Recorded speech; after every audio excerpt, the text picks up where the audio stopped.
بسم الله الرحمن الرحيم.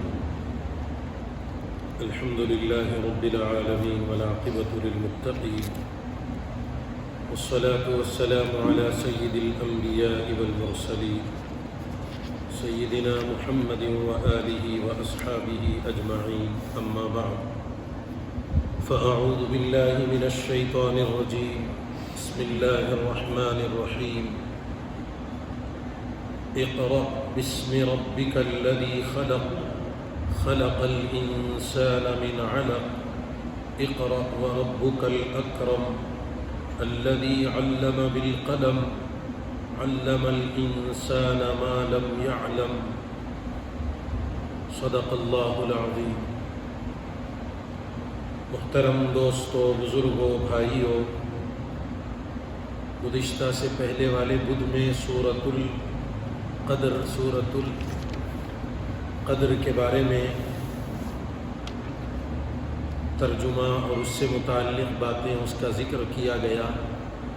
اب اس سے پہلے والی جو سورت ہے اس کا نام سورۃ العلق.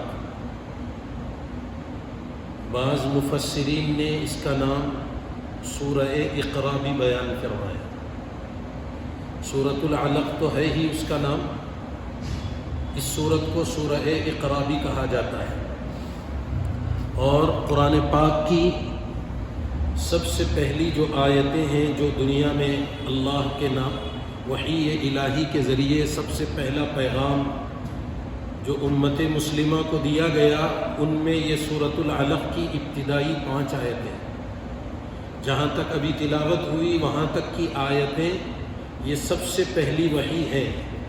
اللہ کے نبی علیہ السلام پر قرآن جو اترنا شروع ہوا، نازل ہوا ہے، اس میں سب سے پہلے یہی 5 آیتیں نازل ہوئی.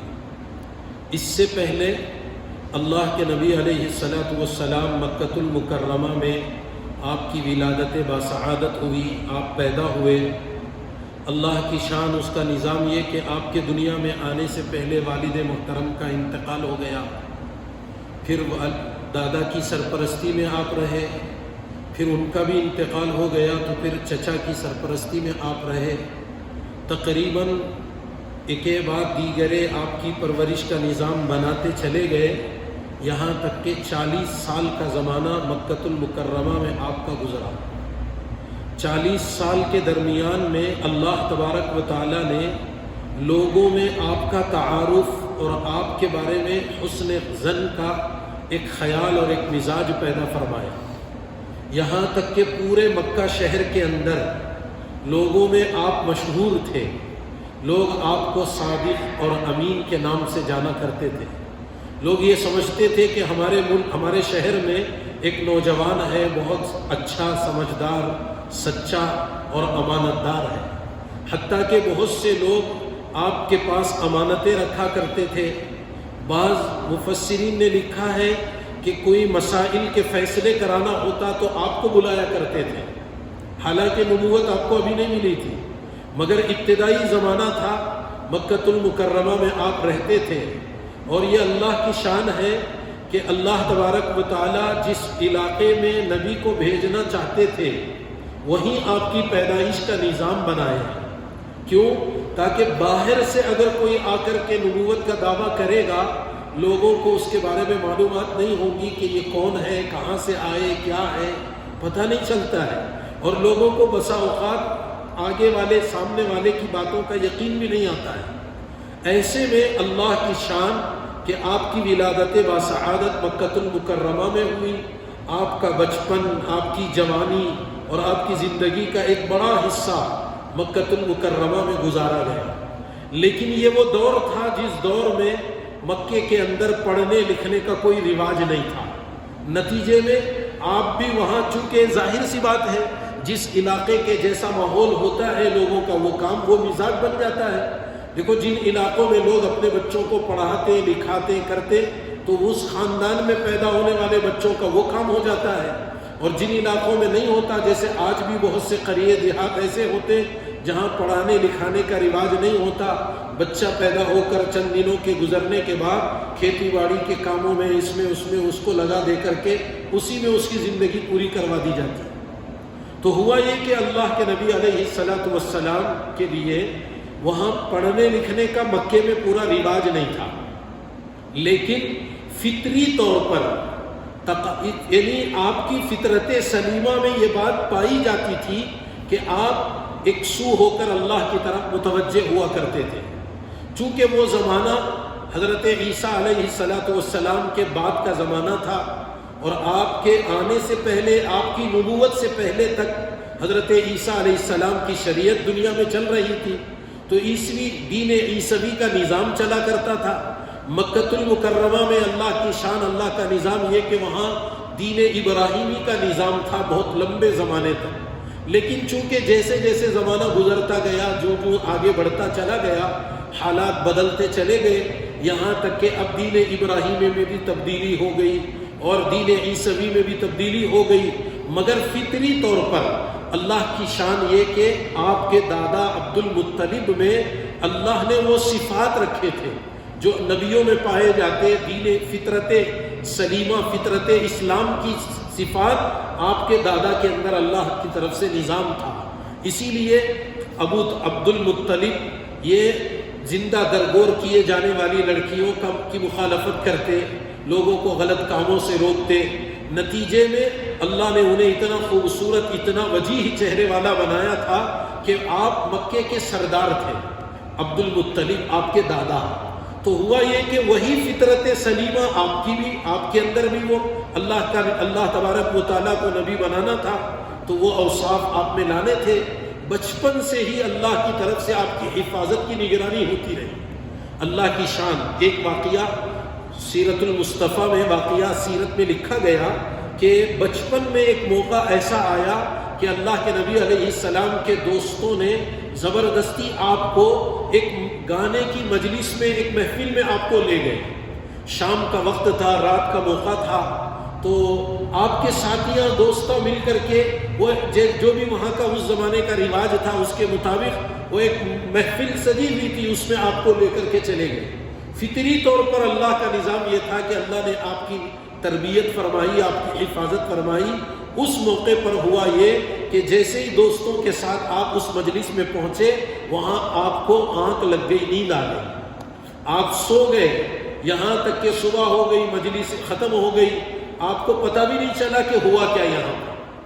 دوستوں کا بھی مسئلہ حل ہو گیا، لوگ وہ بھی سوچے کہ چلو تھکا ہوا ہے، سو رہا، اس کو آپ کو چھوڑ دیا گیا۔ تو یہ اللہ کی طرف سے حفاظت کا نظام ہوا، اس طرح آپ کی تربیت ہوتی چلی گئی۔ لیکن نبوت سے پہلے 40 سال سے پہلے والے زمانے میں دھیرے دھیرے آپ کے اندر دین عیسوی کا ایک جذبہ، اس لین سے عبادت کا ایک مزاج آپ کا بنتا چلا گیا، یہاں تک کہ آپ کو چند سالوں کے بعد ہوا یہ کہ آپ کو تنہائی پسند آنے لگی، خلوت نشینی جس کو کہتے ہیں، تنہائی میں رہنا، ایک سو ہو کر کے ایک جگہ رہ جانا۔ تو ہوا یہ کہ مکۃ المکرمہ کے قریب ایک پہاڑ جس کا نام جبل نور پہاڑی میں ایک غار تھا جس کا نام غار حرا نامی غار تھا اس میں۔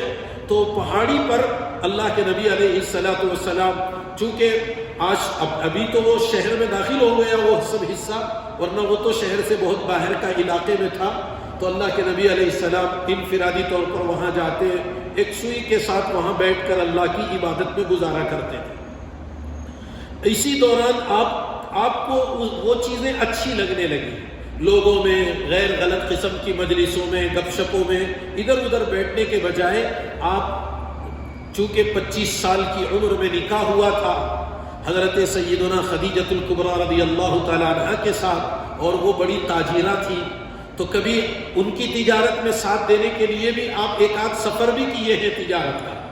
لیکن حضرت خدیجۃ الکبریٰ رضی اللہ تعالی عنہا مکے کی بڑی رئیس خاتونوں میں سے ہے، مالدار تھی، تو وہ اللہ کے نبی علیہ السلام گھر سے توشہ لے کر کے جاتے تھے، غار حرا میں بیٹھ کر وہی اللہ کی عبادت میں گزارا کرتے تھے۔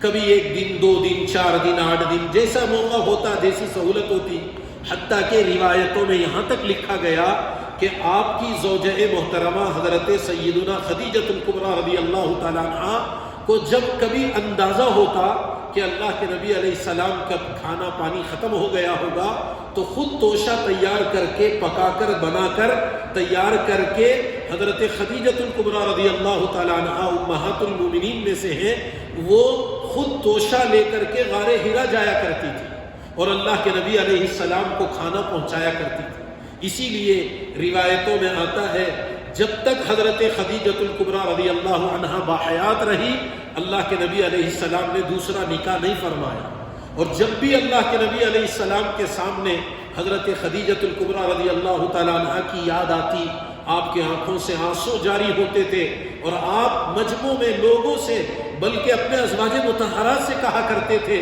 کہ وہ میری بہت اچھی خدمت گزار بیوی تھی، میرا بہت خیال کیا کرتی تھی۔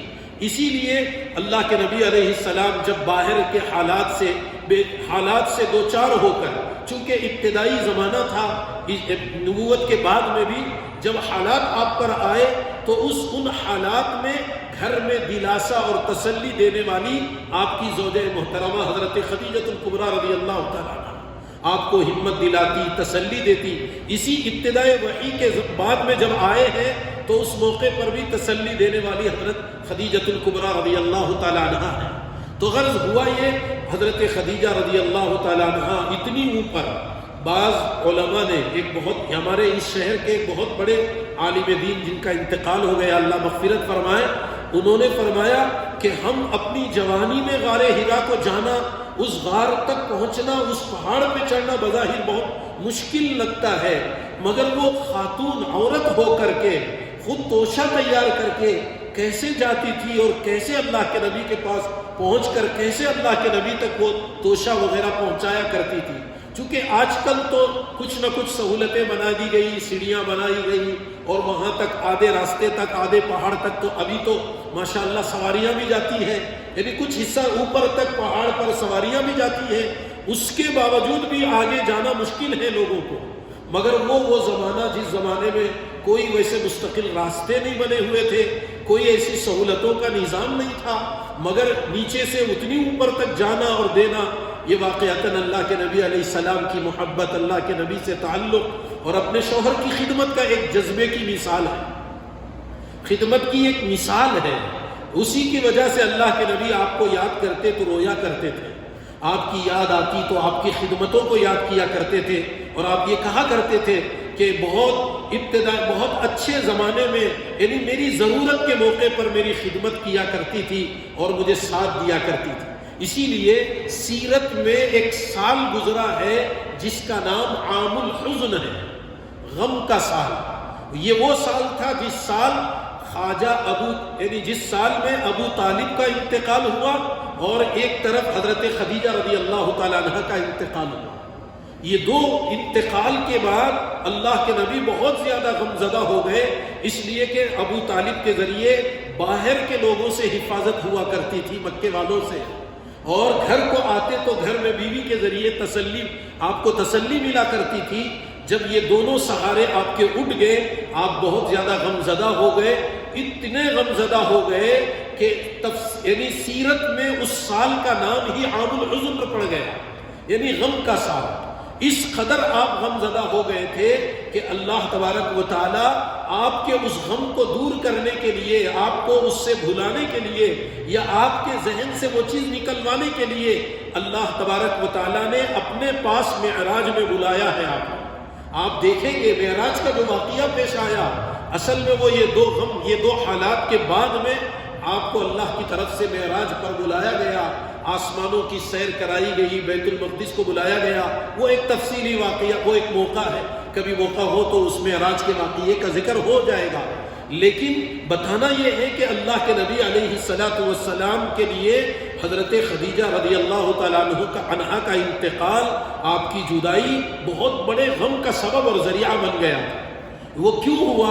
ظاہر سی بات ہے، اگر ایک بیوی ہونے کی حیثیت سے شوہر کی خدمت کرتی ہے، خیال کرتی ہے، اور جو بھی جیسا بھی موقع ملے خدمت کر کے ان کے دل کو جیتنے کا اگر موقع ملے، اگر وہ کام کر لیتی ہے تو ظاہر سی بات ہے یعنی وہ ایسے افراد کو، لوگوں کو دنیا میں یاد کیا جاتا ہے۔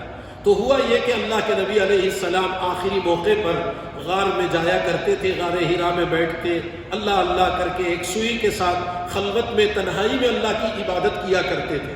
سوال یہ کہ کیا عبادت ہوتی تھی اس زمانے میں، کیا عبادت آپ کیا کرتے تھے؟ اس کا کوئی تذکرہ تفسیر کتابوں میں کہیں موجود نہیں ہے کہ وہاں آپ کون سی عبادت کرتے تھے۔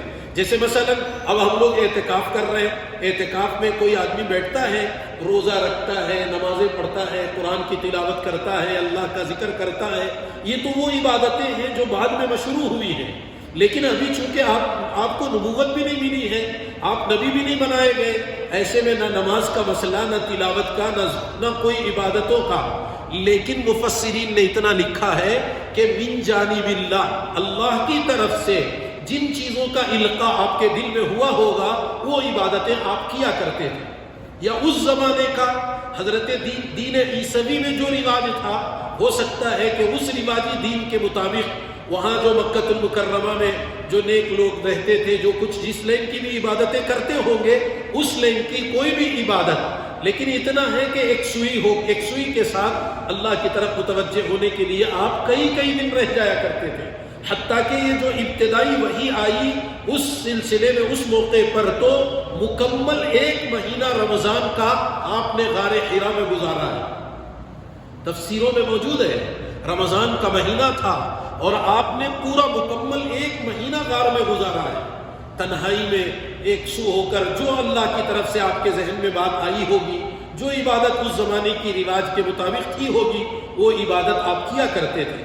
چونکہ مفسرین نے وہاں غار میں عبادت کا ذکر ہے، خلوت کا ذکر ہے، تنہائی کے عبادتوں کا تذکرہ ملتا ہے، کیا عبادت ہے اس کا ذکر کہیں نہیں ملتا ہے۔ تو بہرحال اس زمانے کے رواج کے مطابق تھی، یہاں تک کہ آپ کی عمر مبارک 40 سال کو پہنچی۔ جب آپ 40 سال کے ہوئے تو ایک دن کا واقعہ یہ ہوا کہ آپ غار میں اللہ کی عبادت میں تھے، اچانک حضرت جبرائیل امین انسانی شکل میں آئے اور اللہ کے نبی علیہ السلام کے پاس آ کر آپ سے جبرائیل امین کی بات چیت ہوئی۔ اس میں انہوں نے جو سب سے پہلا پیغام اللہ کا دنیا میں لے کر کے آئے، حضرت جبرائیل امین سید الملائکہ ہے، تمام فرشتوں کے سردار ہیں، اور یہ دنیا میں انبیاء علیہ السلام کے پاس اللہ کا پیغام لے کر کے آیا کرتے تھے۔ جی قرآن میں جگہ جگہ جبرائیل امین کا ذکر آیا، نزل بہ الروح الامین۔ جی روح الامین حضرت جبرائیل امین کا لقب تھا، روح ان کو کہتے تھے اور امین ان کا لقب تھا۔ تو میرے حال جبرائیل علیہ السلام آئے اور اللہ کا پیغام لے کر کے آئے۔ کیا پیغام لائے؟ آپ سوچئے 500 سال کا زمانہ گزرا ہے حضرت عیسیٰ علیہ السلام کے دنیا سے جانے کے بعد، فترت انبیاء کا زمانہ یہ کہلاتا ہے۔ اتنے 500 سال کے بعد جبکہ حالت دنیا کی یہ ہو گئی تھی کہ جہالت انتہا کو پہنچی تھی، کفر و شرک میں لوگ مبتلا ہو گئے تھے، جیسے ابھی گزشتہ سے پہلے والی سورۃ البینہ میں اس کا ذکر آیا، اس قدر کفر و شرک میں لوگ مبتلا ہو گئے تھے کہ نبی کے آئے بغیر ان کو ہدایت ملنے والی نہیں تھی، وہ راہ راست پر آ ہی نہیں سکتے تھے۔ اللہ نے خود کہا لم یکن الذین کفروا من اہل الکتاب والمشرکین منفکین، یعنی وہ اپنے کفر اور شرک سے باز آنے والے نہیں تھے، حتی تأتیہم البینہ، یہاں تک کہ اللہ کی طرف سے واضح کوئی دلیل ان کے پاس نہ آ جائے، اور وہ واضح دلیل اللہ کے نبی کے حوالے سے رسول من اللہ جس کا ذکر ہوا ہے۔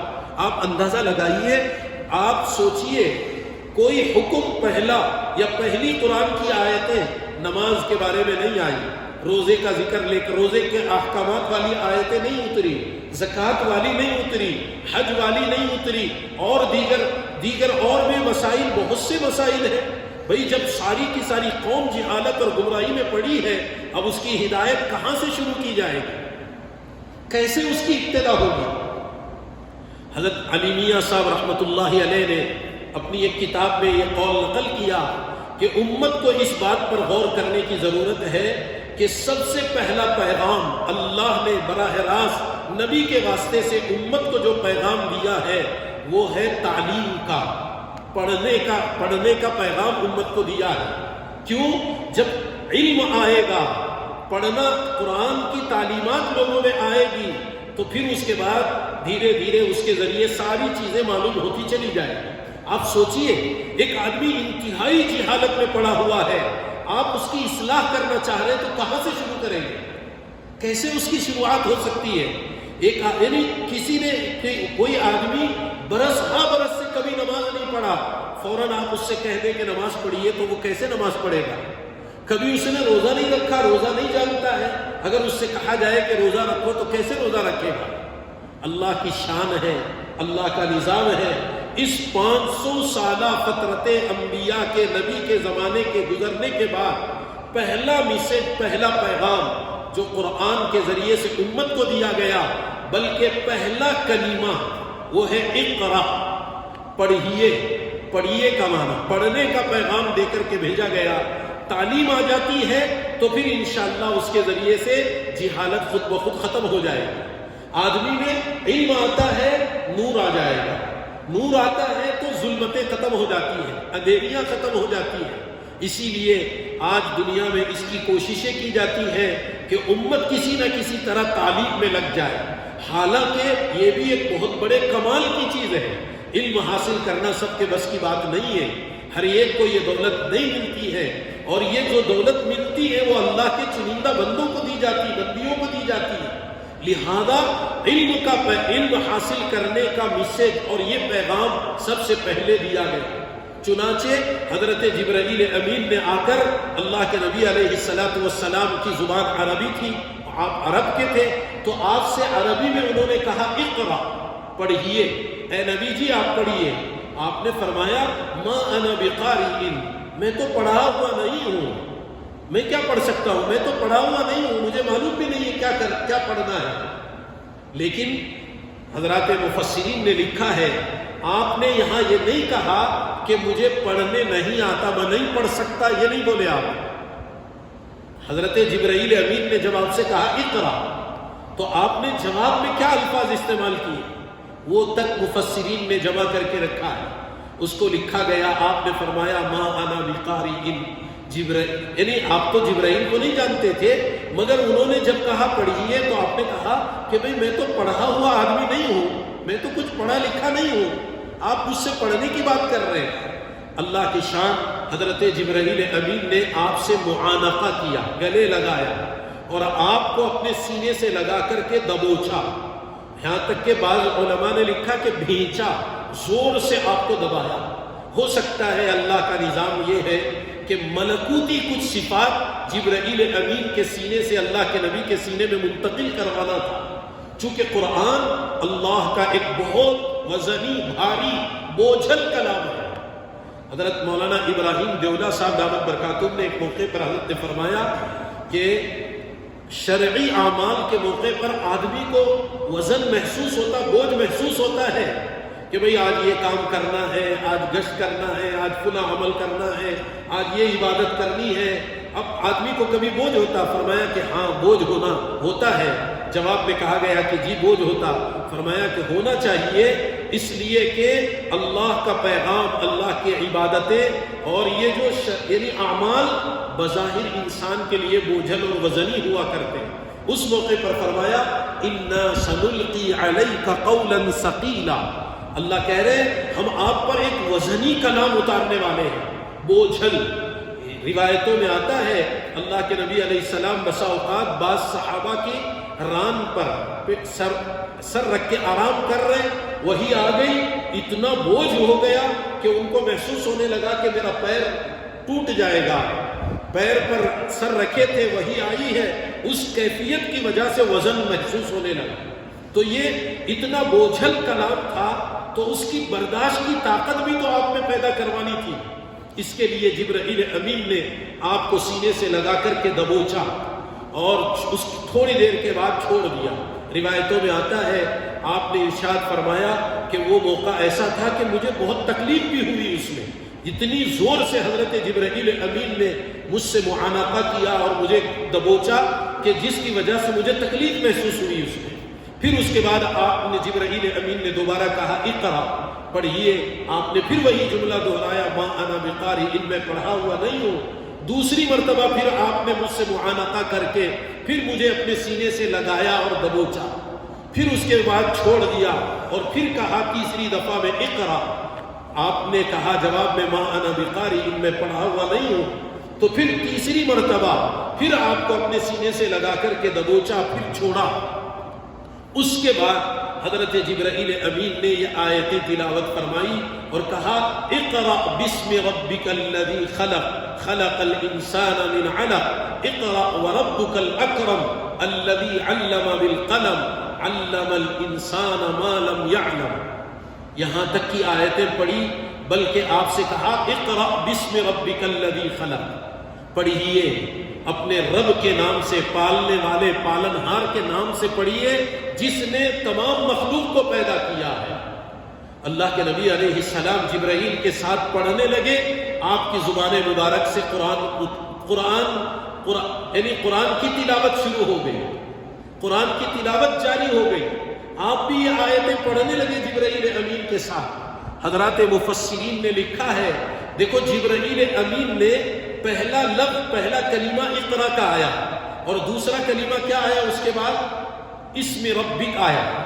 معلوم یہ ہوا کہ جبرائیل امین نے اللہ کے نبی علیہ السلام کو یہ بات سمجھائی، اللہ کا نام لے کر آپ شروع کرو. آپ کا کام ہے نام اللہ کا لے کر کے شروع کرنا، جاری کروانا اللہ کے ذمے میں. کوشش تمہارا کام ہے، شروع کرو. اس سے سارے امت کو، انسانیت کو یہ پیغام دیا گیا، علم حاصل کرنے کے لیے اپنی عمر کو نہ دیکھو، اپنی صلاحیتوں کو نہ دیکھو، اپنی حالت کو نہ دیکھو. یہ نہ سوچو کہ بھئی میں تو اب اتنی بڑی عمر ہو گئی، زندگی پوری یہاں وہاں لگ گئی، اب میں کیا پڑھ سکتا ہوں. فرمایا کہ نہیں، رب کا نام لے کر کے شروع کرو. پڑھانے والی ذات حقیقت میں اصل میں اللہ کی ذات ہے، علم دینے والی ذات اللہ کی ہے، قرآن پڑھنے کا سکھانے والی ذات اللہ کی ہے، ہمارے بس میں نہیں ہے. لیکن ہم جب شروع کریں اسم ربک، تو یہاں اسم ربک کے معنی رب یعنی اللہ تبارک و تعالیٰ کے نام سے شروع کروایا گیا. معلوم یہ ہوا ہر پڑھنے والے کو چاہیے کہ اپنے ذہن، اپنی صلاحیت، اپنے بل بوتے پر پڑھنے کی فکر کبھی بھی نہ کریں. اگر پڑھنا ہے تو اللہ کا نام لے کر کے شروع کرنا ہے. اسی لیے بسم اللہ الرحمن الرحیم کو لازم کر دیا گیا. سورتیں جب قرآن کی تلاوت کی جاتی تو تعوذ اور تسمیہ پڑھوایا جاتا ہے. یہ وہی اقرا بسمی کا پیغام ہے جو امت کو دیا جا رہا، اور اسی پیغام کی طرف اشارہ کیا جا رہا. تمہیں چاہے جتنا اچھا پڑھنا آتا ہو، تم چاہے جتنی اچھی صلاحیت والے ہو، مگر جب بھی پڑھنا تو قرآن کو اللہ کا نام لے کر کے ہی شروع کرنا. اگر ایسا نہیں ہوگا تو تم آگے نہیں بڑھ پاؤ گے. اللہ کے نبی علیہ السلام کو پہلی وحی میں ایک طرف پڑھنے کا پیغام دیا جا رہا، دوسری طرف رب کا نام لیا جا رہا، اور تیسرا جو کلمہ آیا وہ رب آیا. یہ اللہ کا نام نہیں لیا گیا، یہاں لفظ اللہ نہیں کہا گیا، اقرا بسم اللہ کے نہیں کہا گیا، بلکہ کون سی صفت لائی گئی؟ اقرا بسم ربک لایا گیا. کیوں؟ اللہ تبارک و تعالیٰ نے صفت ربوبیت کا ذکر فرمایا اور لوگوں کو یہ پیغام دیا اور یہ بات بتائی، پڑھنے میں تم اپنے کھانے پینے اور اپنی ضروریات کے بارے میں فکر نہ کرنا. وہ رب تمہارا ضروریات کا انتظام کرنے والا ہے، وہ تمہاری ضروریات پوری کرے گا. اسی لیے رب والی صفت کا ذکر کیا گیا اور یہ کہا گیا کہ پڑھیے بسم ربک الذی خلق، اس پروردگار، اس رب کائنات کے نام سے جو پالنہار ہے، جو تم اور جس نے ساری کائنات اور ساری مخلوق کو پیدا کیا ہے. الذی خلق، خلقہ کا لفظ لایا گیا اور یہاں مخلوق مراد ہے. بہرحال یہ تو ابتدائی کچھ باتیں تھیں جو ان آیتوں سے متعلق ابتدا میں سمجھنا تھا، اور اللہ کے نبی علیہ السلام اس پہلے پیغام کو لے کر فوراً وہاں سے غار حرا سے نکلے اور اپنے گھر تشریف لائے.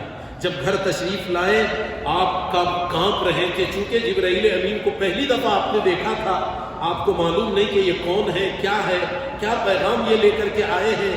بس جبرائیل امین کے دبوچنے کا بھی ایک خوف سا طاری تھا اور قرآن پاک کی ایک ہیبت آپ پر طاری تھی، چونکہ اللہ کا یہ وہ کلام ہے جس کلام کو برداشت کرنے کی طاقت پہاڑ، آسمان، زمین، بڑی بڑی مخلوق اس کا انکار کر گئی تھی.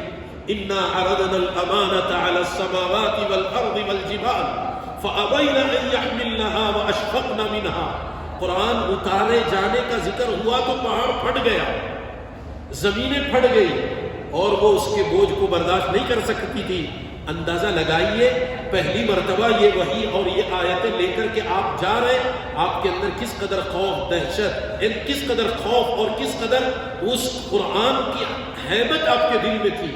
چنانچہ گھر پہنچے، حضرت خدیجۃ الکبریٰ رضی اللہ تعالیٰ عنہ سے کہا زملونی زملونی، چادر اڑاؤ، بہت سردی لگ رہی، ٹھنڈ لگ رہی. حالانکہ گرمی کا زمانہ، گرم ہے مگر سردی محسوس ہوئی. آپ کو ایک چادریں اڑائی گئی، باوجود اس کے کہ آپ کی سردی نہیں جاتی تھی. آپ نے حضرت خدیجہ رضی اللہ تعالیٰ عنہ سے ذکر کیا کہ خدیجہ ایسے مجھے رضی اللہ عنہ ایسے لگتا ہے کہ میں دنیا سے رخصت ہو جاؤں گا، میرا انتقال ہو جائے گا، اس لیے کہ میری یہ حالت ہو رہی ہے کہ مجھے برداشت نہیں ہو پا رہا. آپ نے فرمایا، حضرت سیدنا خدیجۃ الکبریٰ رضی اللہ تعالیٰ عنہ نے آپ کو تسلی دی، مگر تسلی آپ کے نیک اعمال کے تذکرے کے ساتھ تسلی دی. بخاری میں موجود ہے، لمبی روایت ہے جس میں بہت سی چیزوں کا ذکر کرتے ہوئے فرمایا لن یضیعک اللہ ابدا، اللہ آپ کو ہرگز ضائع نہیں کریں گے.